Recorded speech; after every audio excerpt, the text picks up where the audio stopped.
My name is Brandon and welcome to or welcome back to my YouTube channel. If you like what you see in here, you're more than welcome to hit the subscribe button so you stay notified every time I upload a new video.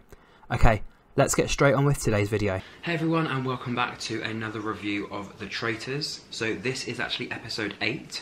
Just a quick one. I think I had a bit of an issue with the numbers. So as I was counting down the people that were left in the game, I think I had the wrong number. So there are actually, at this point, 12 people left in the game. And we found out at the end of episode 7, either Alex or Amos was actually going to be removed from the game by the traitors Wilfred and Amanda. Amanda and Maddie were the first two to breakfast. So again, Amanda asked Maddie if she had a good sleep. I think Maddie kind of said no, because she was kind of she still had her theories about people who she thought potentially could have been traitors, not realising there was one literally right next to her. Kieran said it seemed like a hard experience to deal with last night with that round table, the fact that everyone kind of got a bit emotional and there was a lot of people pointing fingers at other people. Maddie then actually had the revelation of explaining to everyone that she works in a care home and she has done some actress work. So she kind of explained that she didn't want to mention it at the beginning, because if she would have said that she was an actress, people would have probably wanted to get rid of her straight away. Some of them were a bit unsure why she didn't mention it before. And I think Theo basically was like, if you're faithful, you shouldn't lie about anything, like your job or anything like that, because it's then just a reason to vote you out because you're hiding something from everyone else. And Amanda said that she was actually going to use that to her advantage, the fact that she can now go around potentially telling people that Maddie's an actress and she's done some acting work, that maybe she's a traitor and she's been acting the whole time. So that's the kind of seed that she started telling some of the other cast, but we'll get to that in a sec. And Hannah said that she loves coming to breakfast, she enjoys coming to breakfast, especially to see Wilfred, because she trusts him the most. Again, it's a bit weird because, yeah, they had their little weird situation at the round table, but it's weird to see that she trusts him the most.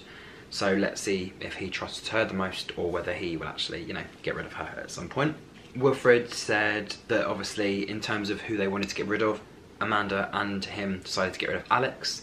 It was just the fact that she had declined their offer to join the traitors, and that they would now show that they would follow through with getting rid of her from the game. Alex said that it was a really hard game move, and it proved to the team that she was a faithful by obviously standing up and being honest with the letter that she received. And then at this point there was only 11 players left. So Claudia came into breakfast, obviously put the cross on Alex's face, and basically said to the team that they're able to win a big prize but not a picnic. So that was just a kind of hint for the next game. Amanda, Maddie and Andrea were all having a chat and they were all sad to see Alex go. Amanda said that she was brave for obviously being able to stand up for herself. So again, you've got a weird group of 3 there, but Amanda also doesn't trust Maddie because of now the acting thing. So yeah, so there's kind of a bit of a situation there. Theo explained to some of the others about the Maddie bombshell, that she's an actress. Hannah said that she's now not sure about Maddie. Wilfred asked Amanda what she thought about Maddie, and she kind of said that, yeah, because of the acting thing, there's kind of a bit of suspicion there. And then Maddie and Andrea were having a chat between the two of them, talking about the different shows that she's been part of, the different characters that she's played, and obviously her nativity play, where I think she said she played a shed, so she was kind of standing like this while baby Jesus was born. And Amanda also just sat in a room on her own. Faye walked in and she also told Faye about Maddie's acting revelations. And I think at this point, Faye basically said she was going to mingle with some fresh faces, so people she probably hasn't spoken to as much, because obviously, yeah, she thought that she could trust Maddie 100%, now she probably kind of can't. Faye also mentioned that she seems to think that Aaron is mirroring her vote, so whoever she seems to be voting for, he also seems to be voting for. My response to that is, well, actually, you don't know who everyone else is voting for because you can't see their cards. So, yeah, he's not copying her on purpose, it's just as he's writing down on his card, he's just happening to get the same name as her. So yeah, that was a bit of a weird speculation, a bit of a weird seed, but yeah, he's not copying her because you physically can't see the other people's cards. And then yeah, Kieran, Faye, Hannah and Meryl, again 4 of the faithfuls, having a chat. Kieran explained that there was only 4 boys left, and Hannah said that she knows people like Wilfred are 100% faithful. The next game was basically an escape room game. So there was 2 teams. So you had the green team, which was Faye, Maddie, Wilfred, Kieran, Hannah and Meryl. Blue team, which was Andrea, Aaron, Amos, Thea and Amanda. And what they had to do is go into a cabin, 25 minutes, the aim of the game was all about communication and obviously escaping, and for each team that would get out within 25 minutes will get an extra £3,000 for their team, and also a pass to the armoury to potentially get the shield for the evening's murder.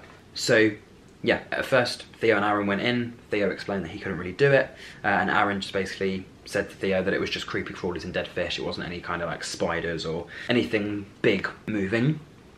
And then yeah, they obviously had to weigh the different maggots, worms and fish in different buckets, and this was so that they could get a code for how many kilograms in order to get the other half of the team into the next room. So it was kind of, they were taking it in turns. So half of the team were doing a task, the other half were just standing there waiting. The team that were there waiting would then go to the next room, they would then do the next task, and the other half would then be there waiting. So at both sides of the escape room you had blue team on one side, green team on the other, and they had to just get out as quick as they could. Theo also said to Aaron that he should try and imagine the worms as fairy dust, so that would kind of distract him from thinking that it was worms. And in the end, the green team managed to get out, so they got an extra £3,000 added to the pot. The blue team came second, but they took an extra 40 seconds, so they didn't get out until 25 minutes and 40 seconds later. So yeah, they didn't win the £3,000 for their team. Amos said that it was quite fun. Andrea adding, well, he has a weird version of what fun means. And then the team that went to the armoury, Maddie was the one that got the shield, so obviously as long as she was able to get through the round table, she was safe from murder in the evening. And then Andrea said it was sensible to vote somebody else out in the other group. So obviously with the round table situation, they know that one of the other team is going to have the shield, so if they all teamed up to pick 1 or 2 or 3 of the other team, they're out at round table, potentially they've also got rid of the shield as well, and also they're then saving themselves for at least one night.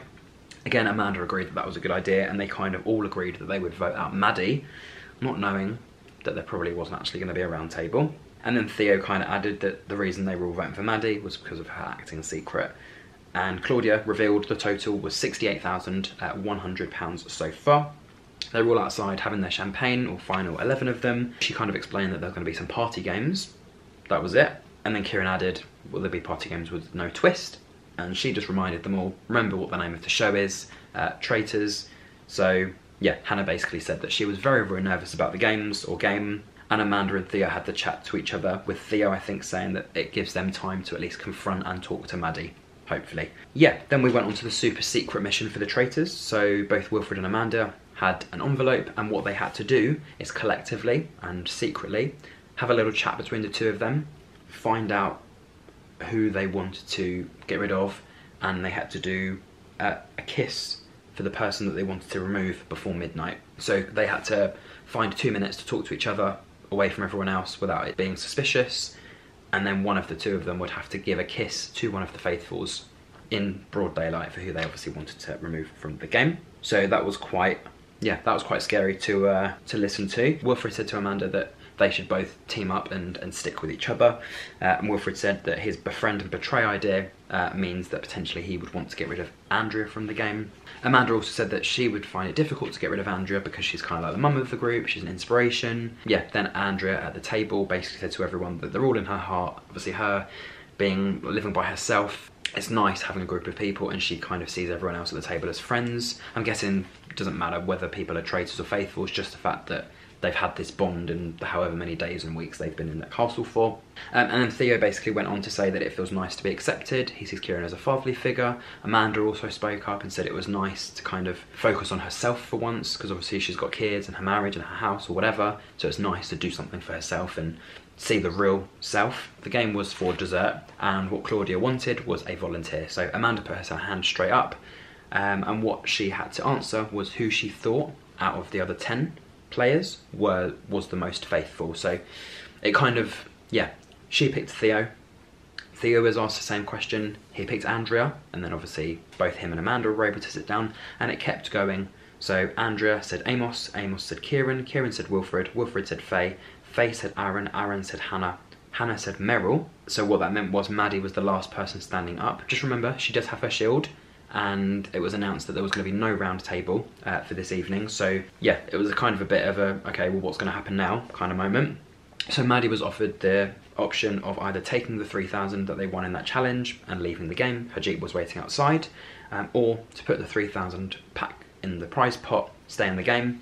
And after a bit of a which way do I go, she said that she wanted to stay because she's a team player, prove to everyone that she's a faithful, because obviously within that game she kind of almost had no one having her back. Although she has made these good connections, there was someone else that they trusted slightly more. Hannah had a chat with Wilfred saying that she wasn't very happy that he chose Faye instead of her because they have a really close bond, quite unsure why he did pick Faye. So again, Hannah, Faye and Aaron had a chat. Hannah basically said to the both of them that he wasn't sure why Wilfred voted for Faye, with Faye also saying she was also unsure why he voted for her because they're not really that close and there wasn't really a reason for him to save her. And then quickly, Amanda left the room, just very discreetly walked into a different room. Wilfred surprisingly obviously followed her and they had a quick chat. So they basically decided that they were going to take out somebody in the other team. So one of the team who potentially were not able to get the shield, so that was obviously Amanda's team. They said they couldn't take out Aaron. Amanda explained that he was kind of like a stepson to her. For Andrea, they both kind of agreed that she could win if she stays in. They do kind of see her as competition. With Amos, they both agreed again that he would probably be able to suss the both of them out. He feels bad about voting for Wilfred, and also he trusts Amanda, so again he wouldn't really suss either of the two of them out as traitors. And then Theo, again Wilfred saying that he was a lot stronger than Theo would be. And then in the end Amanda decided that she would do the kiss of death. And at the end of the episode we find out that the deal has in fact been sealed. And then what we see in the beginning of episode 9 is at the round table, Wilfred basically saying one of the people he is starting not to trust now is Amanda. So again, is he now going to turn on a second traitor, or is he just saying that to kind of, you know, turn the tables a little bit? But remember, Amanda said that if he ever was to target her or go for her, she would take him out. So whether he's doing it discreetly, secretively, talking to individual people and being like, shh, don't say anything, or whether at the round table he's just going to be like, right, that's it, Amanda's the traitor. So yeah, that was it for episode 8. If you did enjoy, don't forget to like, comment, share and subscribe. There'll be another episode coming very, very soon. We only have 4 episodes left, sorry. So yeah, until then, thank you very much for watching and I will see you very soon. Goodbye.